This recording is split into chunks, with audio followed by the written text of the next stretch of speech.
Bueckers has been named the WNBA Rookie of the Year. She received 70 of 72 possible first-place votes. Bueckers led all rookies in both points and assists this season, was the only WNBA player who finished ranked in the top 5 in points, assists, and steals. Paige Bueckers ROY.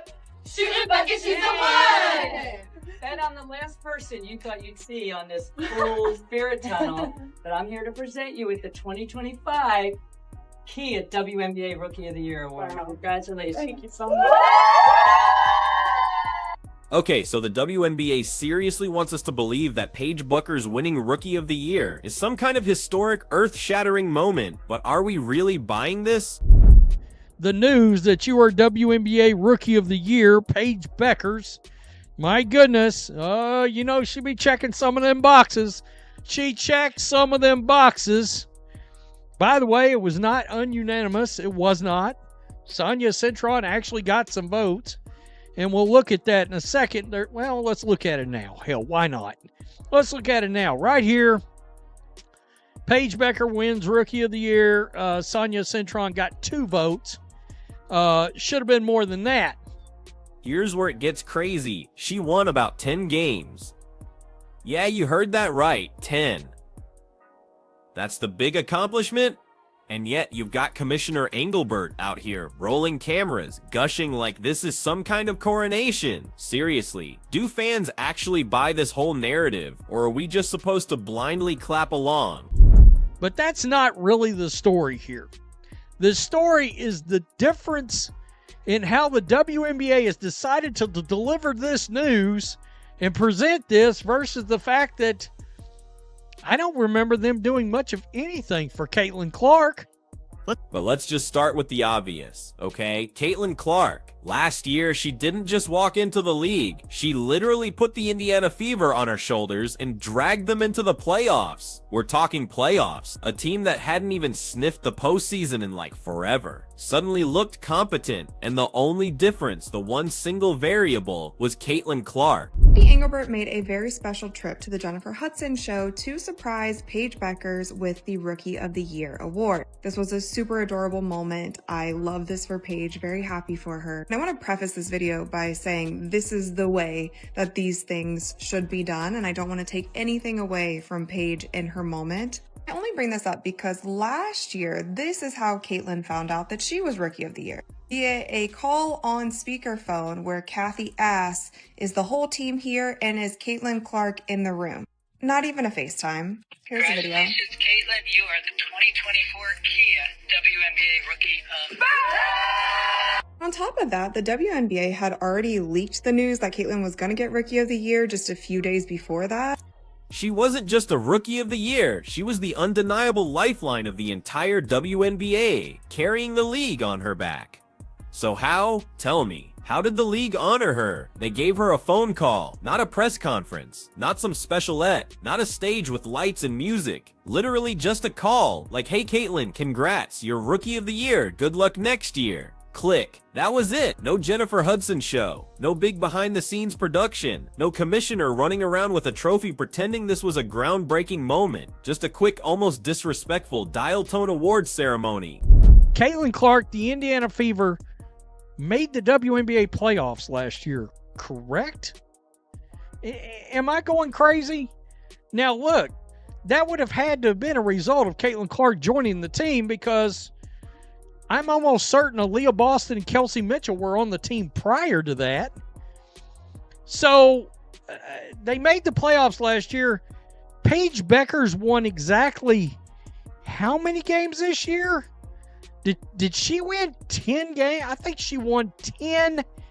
Fast forward just 1 year, and now Paige Bueckers shows up. Wins what, 10 games? She's not even sniffing the playoffs. She didn't change the course of her franchise. She didn't lift her team into the national spotlight. And she certainly didn't bring new fans crashing through the door. And yet, here comes Engelbert. Red carpet rolled out, smiling like she's handing out an Oscar. Suddenly, it's cameras, massive social media blasts, surprise announcements on daytime talk shows. Paige is treated like the second coming of Diana Taurasi. And trust me, Fans noticed. Oh, they noticed. Twitter, Facebook, message boards. It was a tidal wave of sarcasm and pure anger, with people shouting, wait, Paige wins 10 games and gets a parade, but Caitlyn makes the playoffs and gets a phone call. Make it make sense. But honestly, that's the WNBA for you. Logic doesn't apply, but politics. Oh, politics absolutely does, and that's where the blatant hypocrisy slaps you right in the face, because Paige, she checks the boxes. She fits the exact image the league wants to push. It's not about actual production on the court. It's all about the narrative. They want their stars to look a certain way, to represent certain agendas, to perfectly align with the brand they're trying to sell. Caitlin Clark, well, she doesn't fit the mold. She doesn't kiss the ring. She doesn't pander to every single league talking point. And perhaps most importantly, she makes too many of the wrong people happy. So what happens? They downplay her, even when she's single-handedly carrying them. Now, let's pause on Paige for a quick second. She's a good player,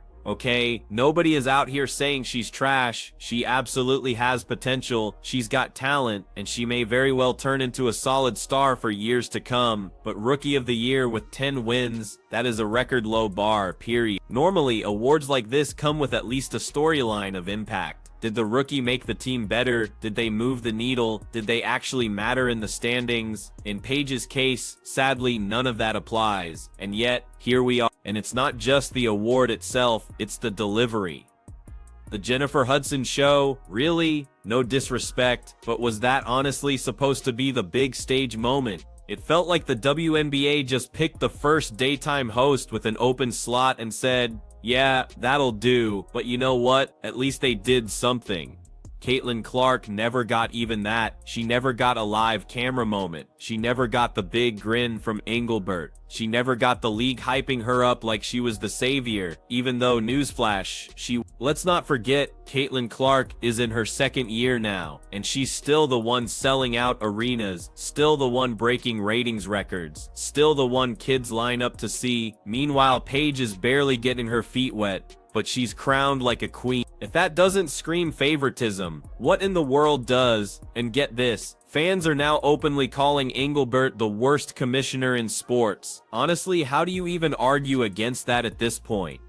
Roger Goodell looks competent compared to her. Adam Silver suddenly looks like a genius. The WNBA has a commissioner who managed to alienate the only real star driving their league, and instead of learning from that mistake, she doubled down with this totally staged circus for Paige. Now sure, some people are out there saying, oh, but Paige represents the future. She's marketable, she's likable, fine, but you don't erase Caitlyn to build Paige. That's just not how it works. The NBA didn't erase Magic to make way for Bird. They didn't erase Jordan to make way for Shaz. Stars can absolutely coexist, but for some bizarre reason, the WNBA seems obsessed with pushing Clark down so someone else can shine. It's petty, it's painfully obvious, and it's frankly insulting to anyone paying even a shred of attention. And the true irony, it completely backfires. Every single time they try to diminish Caitlin Clark, her fans just get louder. They point out the hypocrisy, they rally around her, and the narrative gets even bigger. The league hates its biggest star. That's the story that sticks. And it makes Engelbert look not just biased but frankly incompetent. So let's get real for a second. If you honestly believe Paige Bueckers winning Rookie of the Year deserved a daytime TV celebration with balloons, hugs, and the full Commissioner Dog and Pony show, then what exactly should Caitlin Clark have gotten last year? A parade? A ticker tape down Fifth Avenue, ESPN running a 24/7 Clark cam, because by actual basketball standards, Clark did more in her rookie season than Paige could even dream of this year. Clark took a broken franchise and turned them into a playoff team. That's not opinion, folks. That's a verifiable fact. The Indiana Fever weren't just bad before Clark, they were invisible. The league barely scheduled them, the cameras barely noticed, and suddenly, with Clark, prime time, packed arenas, and yes, an actual playoff berth. Yet somehow, that wasn't enough for the WNBA to roll out the red carpet.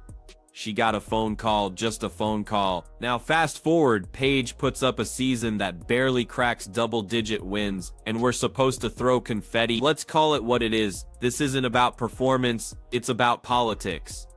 Paige checks the league's brand boxes, and Clark doesn't. It's as simple as that. And guess what? Fans see it. That's precisely why social media went off the rails the moment this award announcement dropped. People were posting receipts. Clark got a phone call, Paige gets a talk show. Clark made the playoffs, Paige won 10 games. Clark broke ratings records. Paige broke, well, nothing. It's almost like the league thinks fans are too dumb to notice the difference, and spoiler alert, they are not. But the problem runs deeper than just this one award. It's about how the league consistently undermines its biggest draw. Caitlin Clark has been the best thing to happen to the WNBA in decades. She's the reason ESPN suddenly cares about broadcasting more games. She's the reason arenas are selling out in markets that couldn't give tickets away before. She's the reason jerseys fly off shelves. And what does she get in return from the league office? Snubs, cold shoulder, and absolute silent treatment when she gets assaulted on the court. Remember last season when Clark was constantly being hammered by defenders, shoved to the floor, blindsided without a whistle? The league stayed quiet. Engelbert never stood up once to say, "This is unacceptable. Our referees need to do better." Nothing, just silence. Meanwhile, Paige gets an award for a 10-win season, and Engelbert is front and center on daytime TV, grinning like she just handed over the Nobel Peace Prize. The contrast couldn't be more obvious. And here's the kicker.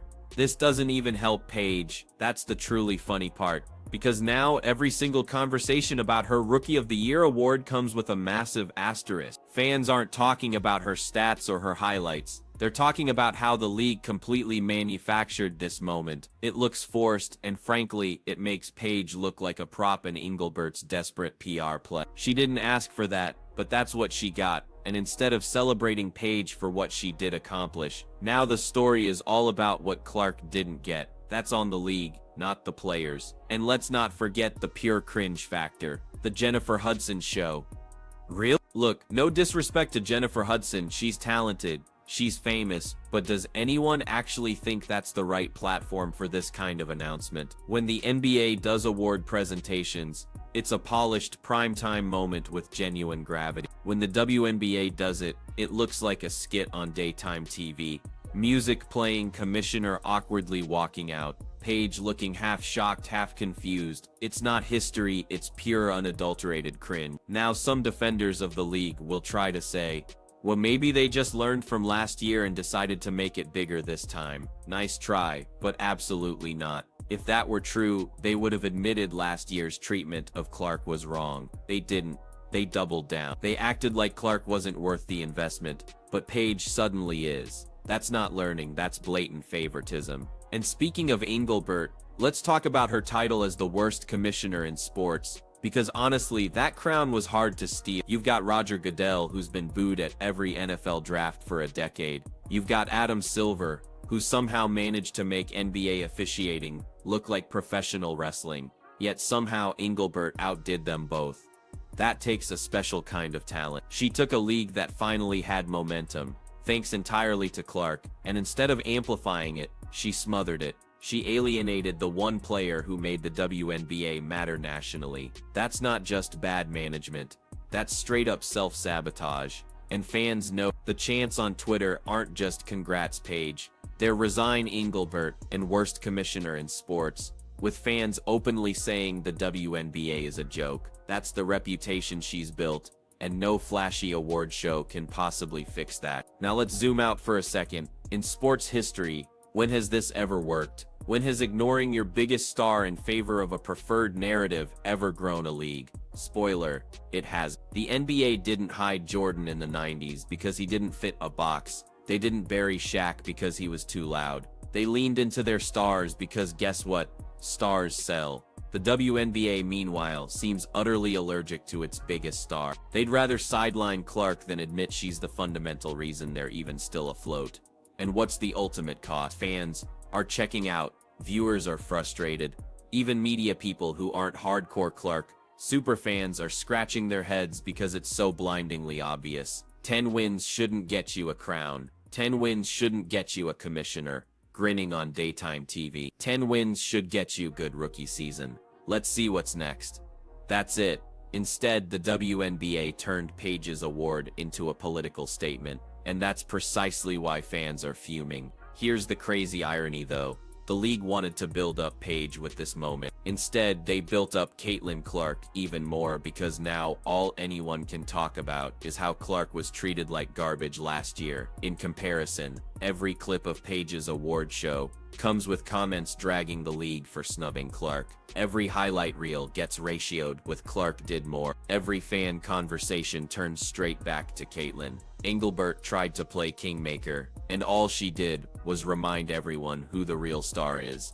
And let's be real, Caitlin doesn't need their approval anyway. She's honestly bigger than the WNBA itself at this point. Her name carries weight outside the league. She's on commercials, national campaigns, magazine covers. She's the one casual sports fans actually know. Paige isn't there yet. She might get there, but she's not there now. So why on earth would the league bury their cash cow? It's beyond stupid. But hey, stupidity is Engelbert's brand at this point, isn't it? Whether it's bad officiating, poor scheduling, or turning Rookie of the Year into a talk show skit, she finds new ways to embarrass the league every single season. And with this Paige circus, she just added another unforgettable highlight to her blooper reel. Fans aren't buying it, and honestly, why in the world should they? Because at the end of the day, this isn't about Paige versus Caitlin.